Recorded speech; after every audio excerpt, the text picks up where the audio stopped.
So in this video of drawing and breaking down dynamic poses, I chose two extreme poses from Pinterest.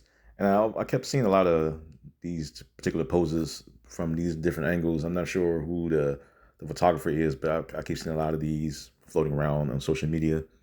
And I thought, why would I try some of these? And I think I've done some in a couple of my shorts. So I decided to do like a long tutorial for this one. And so I chose this one, and this kind of has an extreme angle, going from the top down to the bottom at an angle. And so for this, I started with the head and I started working my way down. It's kind of like you're going small from the top and you're kind of going a little bit large, even though not really that much, because it's kind of like because of how the camera lens is going, the foot at the bottom is kind of the main focal point. And since the camera is pretty much at the bottom and right there, that's what it give you that, that extreme perspective look. And so I start out, with the head as usual, work my way down towards the foot. And normally when I'm doing these type of angles, I'm always doing, sometimes I'll do, like if I'm working from the foot, since the foot is the focal point, sometimes I'll work from the foot up, and sometimes I work from the head down to the foot. It all depends on the preference of how I draw it and usually how I feel at the time. So right now I'm working in the hand, adding in the fingers,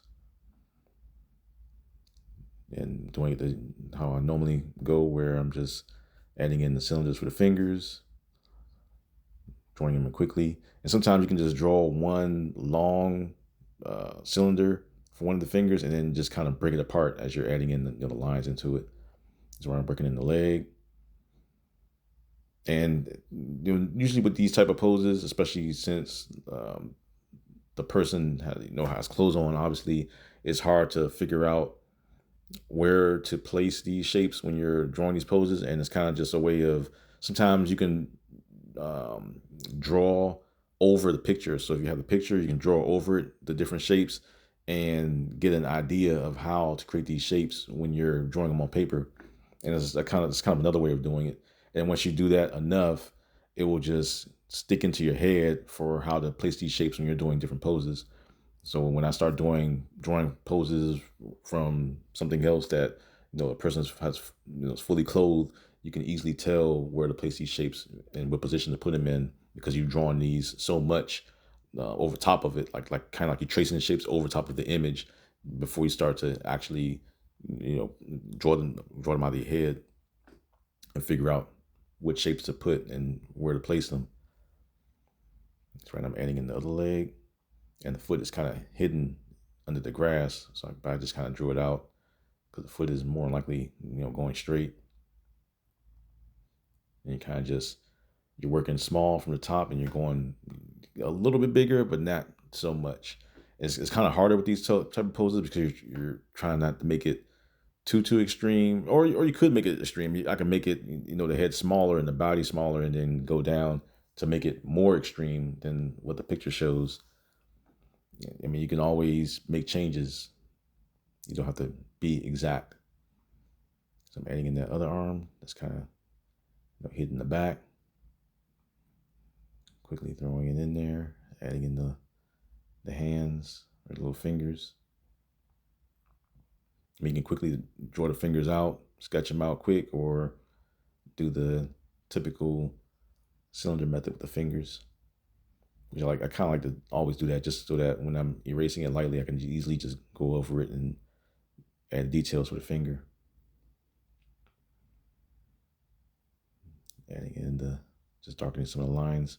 Now this one is a little more difficult pose because of not really the angle, but just because of how his body, he's sitting down, and the forced perspective of the way it's showing it.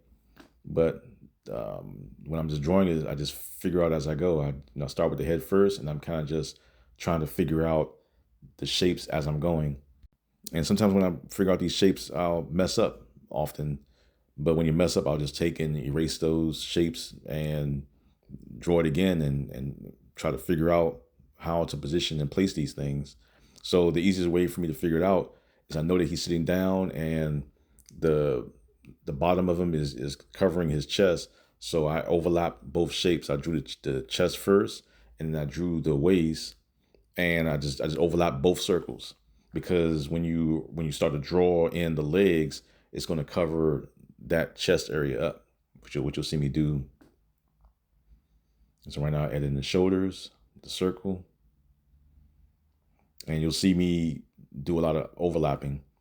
And when I start to get close to the end, I'll start to erase those extra lines just so that your brain isn't too confused for what's going on, because it's just so much overlapping going on. So right now I'm adding in like the box where the hand is going to be, because I want to get a general idea where the hand is, kind of like a way of measuring everything out. Adding in the lines where the arm is. And it's easier too, because especially when you're adding clothes in, and adding clothing is super easy because you're adding in all the wrinkles and stuff like that. So you don't have to get too exact with the arm, since you're going to put clothes on them anyway. And that's when you start adding in all the wrinkles and tension in the wrinkles. And you see I added in that knee first, but circle for the knee first. That way I can know how far the leg is going to go towards the hand. Now I dropped in the bottom part of the leg. And you see all the overlapping that's going on. It's like almost like a little mess, but you start to fix it as you go. So I'm adding in his foot, because the foot is the focal point of it. The camera is obviously at a lower level. So I'm just drawing in that foot, getting it in there, drawing in that little shoe. With the large heels on the shoe, like a little probably Skechers or something like that. They always have those big cushions on the bottom of the shoes. I drew that knee in first, the circle, so I can see how far the distance is from the knee to the knee from the top and the bottom. Now I'm just trying to figure out where the leg is. So I know the foot is right on the bottom of him.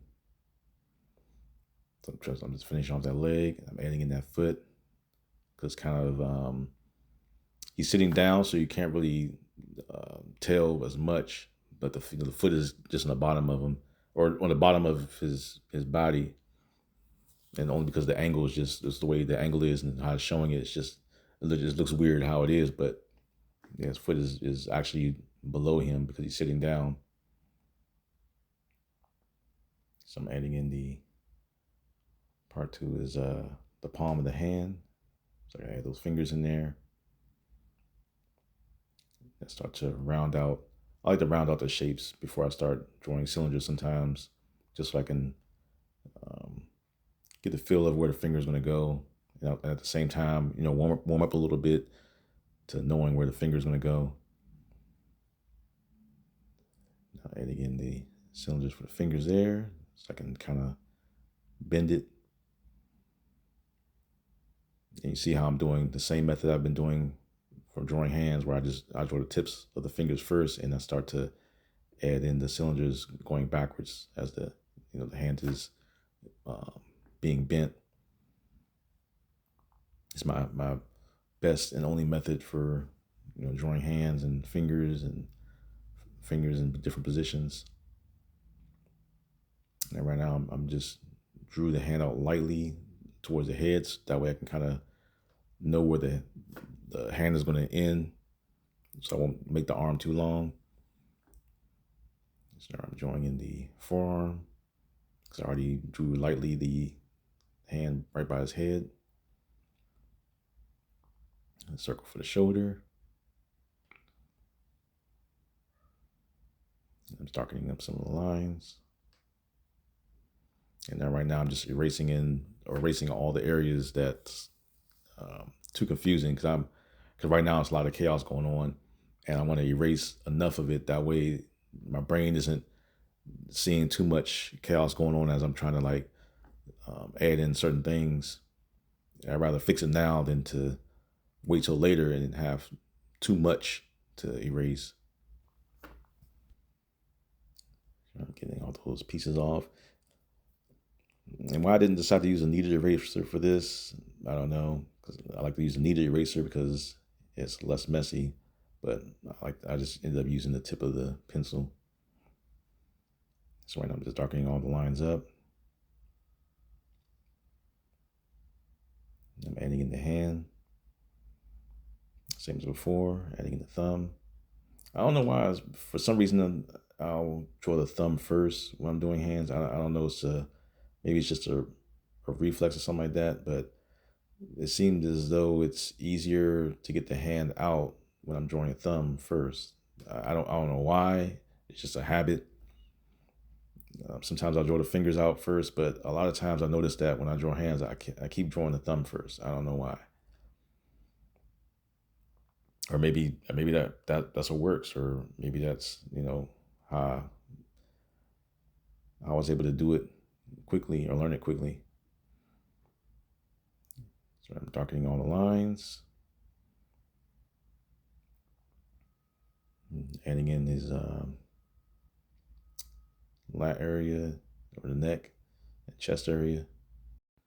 So at this point, the whole thing is pretty much done. This is at the final stage. So right now I'm just darkening everything, erasing everything, trying to fix certain things, but it's pretty much done. So don't forget to hit the like button and comment for any other poses or something that you haven't seen me do yet. And take care.